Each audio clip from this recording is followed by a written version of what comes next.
Morning, everybody. Tim Anderson here, aka Ren Phil. And as I'm sitting in this morning, bundled up and getting over being sick, I was reading through the news this morning and I just saw this breaking news that Microsoft just agreed to buy Activision in a 68.7 billion all cash deal, which is just mind blowing. And I want to talk about some of that today in this video.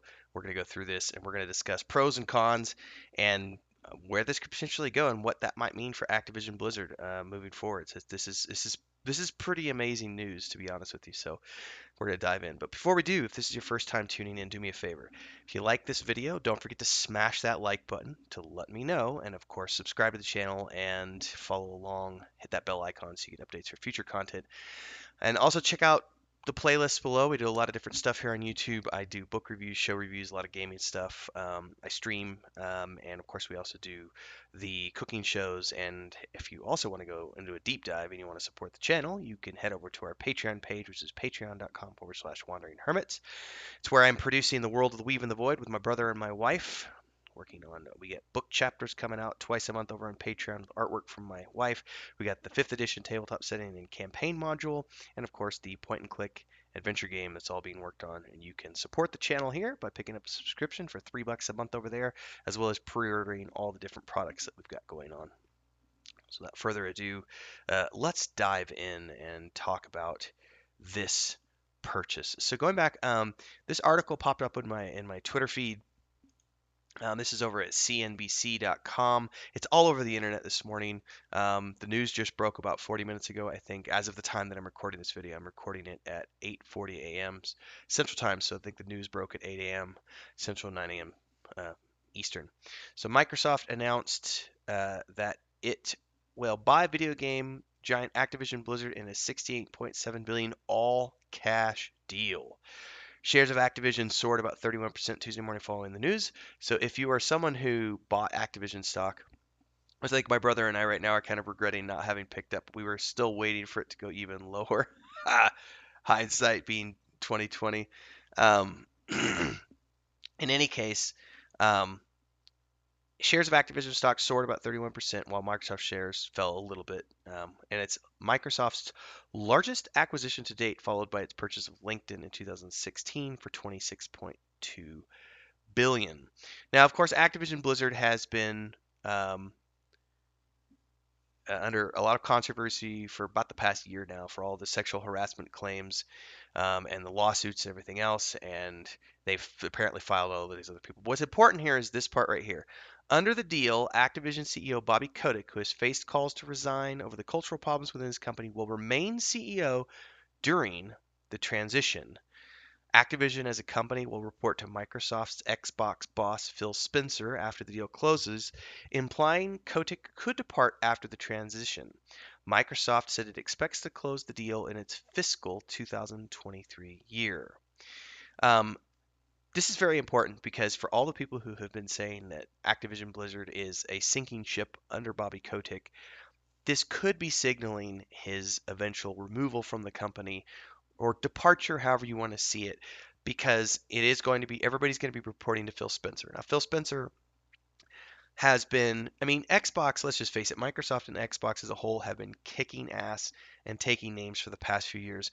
They talk about it here. They've gotten more aggressive with gaming in the past several years. Bought Minecraft maker Mojang for 2.5 billion in 2014. They bought Obsidian. They bought In Exile. They bought up a bunch of small independent teams that have made critically acclaimed games over the years. And then last year they bought Bethesda. So this is just amazing. And this talks about how the deal also plays into a long-term vision for Microsoft as it competes with Meta, formerly known Facebook, to build technologies to create this virtual metaverse. And Microsoft CEO Satya Nadella was the first big tech CEO to publicly acknowledge the future of the metaverse months before Meta CEO Mark Zuckerberg. So there's a lot of really interesting stuff going on here. And I think more importantly, people should be looking at what does this mean for the future of Activision Blizzard, but also what does this mean for sort of Microsoft continuing to dominate the space, because they have come to be they've been making big acquisitions over the past 6 7 years now, starting off with the small independent teams that they were buying, and then gradually working their way up to buying, Bethesda, which gives them a huge stable of games. Um, Across all these independent studios, and then now coming in and buying Activision Blizzard. This gives them control of some of the world's largest franchises, because now not only do they have the franchises that Bethesda has, but they're going to have all the franchises that Activision Blizzard has, which means Call of Duty, World of Warcraft, StarCraft, Diablo, all this other stuff. So they're now setting themselves up to be these big dogs of the industry. Now, what does this spell for the future of Activision Blizzard? Hopefully, hopefully, this means that the company is now going to go back on the upward incline. Because in my mind, anything we can do to save that sinking ship, because Blizzard has a lot of great games, and a lot of developers have put their heart and soul into those games, and it's an unfortunate reality that the decisions of a handful of executives who were behaving like cracked out rock stars were allowed to affect the entire company. And a buyout like this can help the company transition away from that, if we're getting rid of all of the bad people. Now, of course, a lot of people will say, well, Bobby Kotick should be out the door immediately. It doesn't work like that in the corporate world. Like, he has a contract in place, and obviously in this transition, he's being allowed to continue as the CEO.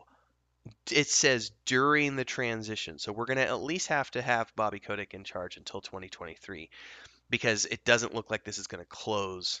Um, yeah, they said it expects to close the deal in its fiscal 2023 year. So we've still got quite a bit of time for this to close. It's definitely going to be the rest of this year into next year as all the paperwork gets inked and all those transitions happen. But if I were a betting man, I would bet that this is Kotick's last stand as the CEO. I would say that Activision Blizzard is going to have to make some significant changes now that they're moving under Microsoft's management, and this could see significant improvement for the company. But I guarantee you it's going to be a change across the board, like with most mergers, as Xbox comes in and cleans house, which is not a bad thing, because as we've seen from the Activision Blizzard being its own entity over these past couple of years, they're not doing a stellar job of that. However, there's also the off chance that the shareholders could see this as Bobby Kotick's last, grand. Look at what Bobby Kotick did for the company. He just made us a shitload of money because we got bought out by Microsoft. So this very well could be a thing where the investors all look at this and go, "We're really happy with how he made us a whole bunch of money. So let's let him continue to be the CEO." We don't know how this is going to play out, but it is interesting across the board. I mean, I did just want to throw this up on my YouTube channel because I kind of looked at this morning and went, my mind is blown. I'm sitting here sick, antibiotics, getting over being sick, and just I wasn't feeling like doing any content this morning other than the Roger Zelazny book review. And then I saw this and immediately went, holy crap, I got to push out a video about this because this is just blows my mind. And I see so many cool things could come out of this merger because I love Xbox Games Pass. Phil Spencer is doing amazing things with Xbox. Their acquisitions moving forward with all these. I mean, they're buying up cool game companies, and they're really expanding on this idea of becoming this big entity in that metaverse gaming space. And so I see really interesting things coming out of this, and Microsoft being willing to push Activision Blizzard to perhaps make some major improvements, new games, new IPs, we don't know, but it's interesting news regardless of how you look at it. We're at the end of this video. If you liked it, I'd love to know your thoughts in the comments below. Don't forget to smash that like button on the video, subscribe to the channel, hit the bell icon to get updates for all the future content I do here on the channel, which includes a lot of gaming stuff, gaming news, gaming reviews, streaming games. We have our EverQuest 2 community, which will be transitioning over to some other stuff here in a couple of months as we finish up the mythical content. there's a bunch of stuff that happens on here, so make sure you check out all this stuff on YouTube. We can join our Discord. Links are down below if you want to join our community. And if you want to support the channel, like I said, the best way at the beginning of the video, the best way to support this is buy me a cup of coffee. You can head over to the Patreon page for the Weave in the Void, which is patreon.com/wandering hermit. It's myself, my brother, my wife, as we work on this world behind me. $3 a month gets you in, and you get the access to the book chapters as they are published twice a month with artwork from Chris. You also get access to our expense reports and everything else. And then if you want to pre-order our 5th edition tabletop campaign setting and source book and modules, or if you want to pre-order the point and click game that we're working on, those are all there available at the various tiers. So hopefully I'll see you over on Patreon as well as here on YouTube and also in Discord. Don't forget those links. I'm going to go back to drinking some hot tea and getting better. And I hope you enjoy your day today, everybody. I'll see you next time. Stay safe.